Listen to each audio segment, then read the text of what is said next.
welcome to another episode of the Animoguls. I'm the militaristic Megabucks. And I'm the tank-driving Tycoon. On today's episode of Disney Showdowns, it's Mulan versus Shan Yu.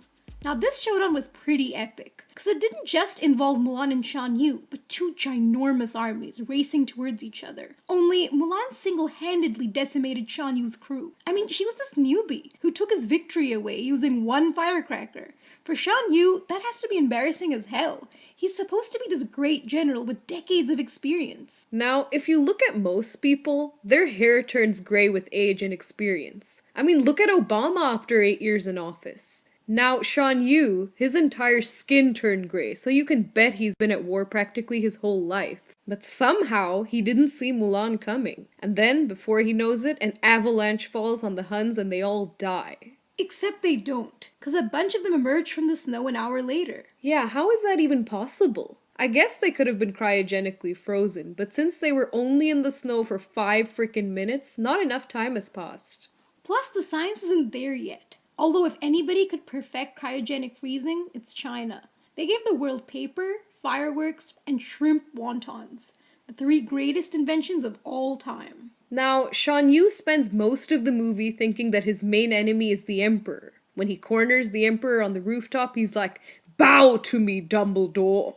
And the Emperor's like, "Not a chance in hell, Voldemort." But then Mulan shows up and reveals that she's Ping, and Shan Yu loses it. He's like, "Who the hell does this nobody think he is, showing up in the middle of me and the Emperor's war and taking my victory away?"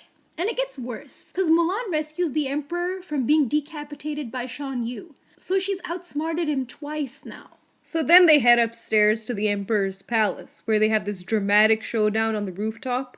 Shan Yu's basically turned into a rabid dog at this point. He's just so freaking angry that he can't even think straight, and Mulan uses that to her advantage. It's true, Mulan's got smarts, so even when she loses her other weapons, she's able to use her fan to take Shan Yu's sword away from him. You'd think that Shan Yu would have a couple of extra swords in case his original sword ever got lost, or fell down a cliff or something. But Shan Yu didn't plan ahead. He just assumed that some nice old lady would drop off his lost sword at the lost and found section of his local grocery store. See, the reason Shan Yu thought this was because he respects personal property. Remember how he wanted to return the doll to the little girl? He was like, "We should probably give the girl her doll back." He believes in returning lost property, which you have to admit is the mark of a decent human being. So true. I mean, how evil can Shan Yu be when he's trying to reunite a little girl with her doll? And yeah, he said it in a menacing way, but maybe he just sounds like that. He obviously has a soft spot for kids. And Mulan could have used that against him.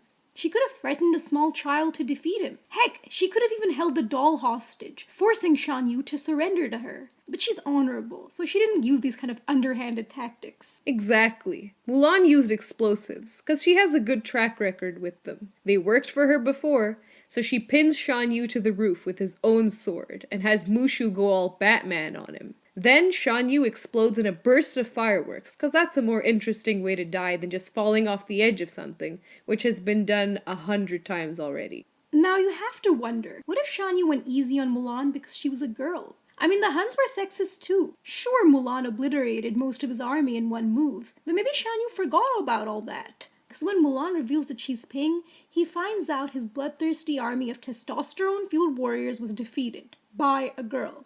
And that probably sends him over the edge, because he didn't know that girls could do anything more strenuous than pour tea during a mahjong tournament. So he subconsciously underestimated her, because he figured she just got lucky the first time, and that was his downfall. So Mulan wins this round, because she proved that you should never underestimate the underdog. She was probably the worst soldier in all of China when she started out, but she ended up being the greatest soldier of all time. She outsmarted big, brawny Shan Yu and an army of Huns twice, and then took Shan Yu on alone and killed him. That was something Shang never managed to do, and he was supposed to be top of his class. And that ends this week's Disney Showdown. Can't wait till next week? Check out our last video where Tarzan takes on Clayton. Keep watching the Animoguls.